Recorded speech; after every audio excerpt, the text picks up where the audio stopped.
red-haired Shanks. Shanks is a relatively average-sized human who is more often than not portrayed in a highly jovial manner, very much preferring to take his time and enjoy life, even when it comes to traversing the wildly dangerous Grand Line and the New World, which you can see in his brief appearances in the series, as they are often accompanied by he and his crew partying hard and drinking heavily. Although Shanks is most renowned in the series for inspiring Luffy to become a pirate and giving our protagonist his trademark straw hat. However, outside of that action, Shanks has led an incredibly impressive career of his own, and this career begins with the most infamous pirate crew in the series, led by the former pirate king, Gol D. Roger. A very young Shanks was an apprentice aboard Roger's ship, and so was subjected to the sheer power and chaos of the Grand Line, as well as its inhabitants, and exposed to skirmishes with future legendary figures such as Golden Lion Shiki, and even the individual who would become known as the strongest man in the world, Whitebeard. And through it all, Shanks just kept on smiling, a trait possessed by several key characters in the series, one of which being Roger himself. Now, at the time of this recording, Roger's exact relationship with Shanks is highly unknown. However, we do have one exceptionally important little detail, being that at some stage, Roger gave Shanks his straw hat, implying that there was a deep level of trust, or at the very least, a profound feeling of fate between the two of them. As for other members of the Roger Pirate, Shanks has frequently been shown in flashbacks with another apprentice pirate aboard the ship, Buggy the Clown. Although their relationship is significantly more volatile than Shanks and Roger, however, this mostly seems to stem from Buggy's side of things, as Shanks' general disposition just seemed to rub the clown the wrong way. So much so that Buggy even claimed that Shanks would never be able to make it as a pirate, and well, I guess we'll find out how things turned out shortly, eh? As with all the Roger Pirates, a large majority of their journey is unknown at this point in time. In fact, it's currently even impossible to say whether or not Shanks has personally set foot on Raftel, because there is precedent for other members of the Roger Pirates not actually landing there, such as Nekomamushi and Inuarashi. In any case, after Roger became the Pirate King, he eventually disbanded the crew and turned himself into the Marines, who promptly executed him at the place of his birth, Logtown. Shanks, along with many other future legends, were present at the execution that began the Great Age of Piracy and was shown mourning for his captain.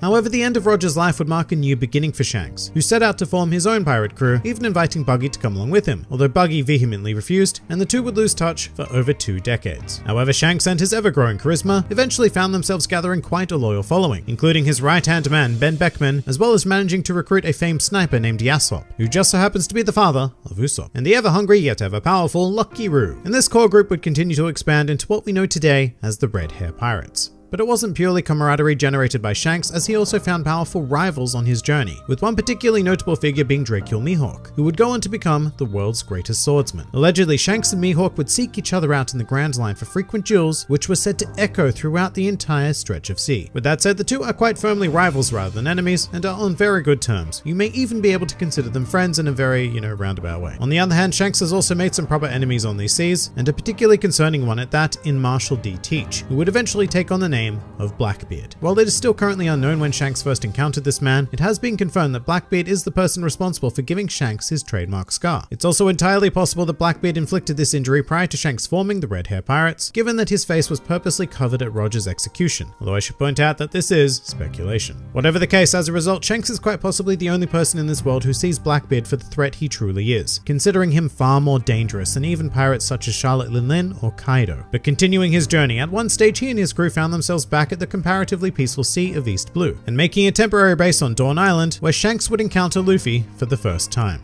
This young boy saw Shanks as a great role model and pleaded with him to join the Red Hair Pirates, but of course Shanks refused due to Luffy being far too young. Nonetheless, this island would go on to become the genesis of a new age, which all started when a bandit called Higuma the Bear intruded on the Red Hair Pirates and caused a bit of a scene in the bar. And at this point, we were treated to one of Shanks' key life philosophies, which is pacifism. Now, from everything we know about Shanks so far, it would certainly not be out of the question to ponder as to why he didn't just smack Higuma the Bear down right then and there with his superior power, but that just isn't Shanks' style, Instead, Shanks sought out a peaceful solution, even if it made him look like a fool as a result, a trait that would be seeded within Luffy upon seeing it. Although after Higuma kidnapped Luffy, Shanks' attitude changed radically, stating that he would never forgive someone who hurt a friend of his. And all of this led to a scenario where Higuma the Bear was devoured by the Lord of the Coast, but that wasn't the end of it, because in order to save Luffy's life, Shanks had to sacrifice his left arm to the Sea King, which he was more than willing to do, and went on to consider it an investment in the future. And just prior to departing Dawn Island, Shanks also gave Luffy the straw hat that had been given to him by Roger, and Shanks told Luffy to return it to him when he became a great pirate,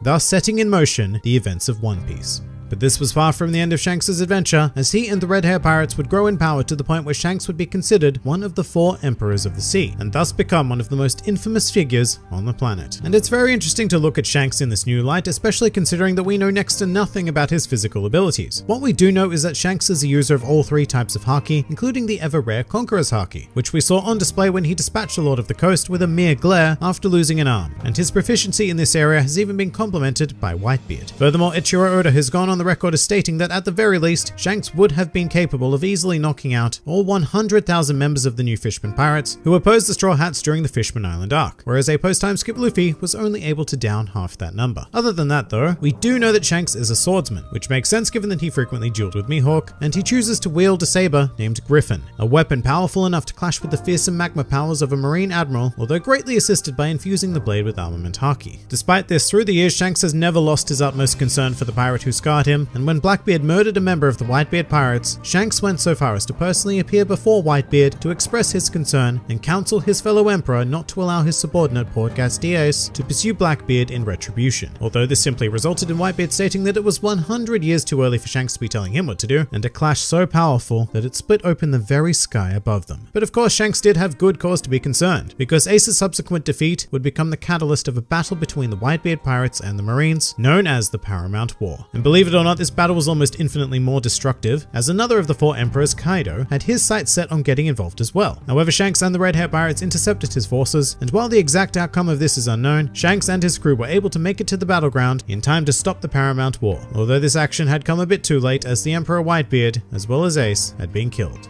After single-handedly putting an end to the Paramount War, Shanks elected to assist his former enemies in the funeral proceedings of Whitebeard and Ace, showing great respect for both of the tragically deceased individuals. And here I'm going to put up the old spoiler warning. Feels a bit early, eh, since we aren't even in the post-time skip events yet, but if you have not read or watched the Reverie arc to completion, then this is a fantastic time to jump to the following time in the video. More so than ever, it's pretty highly recommended to take this warning seriously, but for everyone who wishes to proceed, let's get into it. Following the events of Whole Cake Island and the declaration to the world of Luffy's emergence as the 5th Emperor, Shanks appeared quite pleased with the news and stated that he was very much looking forward to meeting Luffy again. However, after this he would go on to make a more shocking appearance at the Holy Land of Marijois itself, in order to speak in person with the Gorosei, wishing to discuss a certain pirate. Some more fun facts about Shanks. Rather interestingly, although we know very little about his exact abilities, we do know for a fact that Shanks is not a Devil Fruit user, as it was stated in an article about the 4 emperors published in V-Jump, which would make him the only emperor thus far not to have been a Devil Fruit user. After the events of Dressrosa, in which Luffy's bounty was raised to 500 million berries, Shanks was briefly featured in a From the Decks of the World cover story, where he and the Red Hair Pirates visited the ruins of a certain island for a wedding. Of all of the characters in the series, Ichiro Oda has stated that Shanks is probably the most similar to himself, owing to his fun-loving partying nature and cheerful personality. And finally, a truly useless fact. At one stage in the series, Shanks and Buggy got into an argument about whether the North or South Pole was colder, with Buggy claiming the North, while Shanks was in favor of the South. And in an SBS segment, Oda answered this question once and for all, stating that because the Antarctic Pole was a mass of ice, rather than a continent, the South Pole was colder, making Shanks, as per usual, correct. But that pretty much does it for Shanks. If you enjoyed this video and the content in this channel,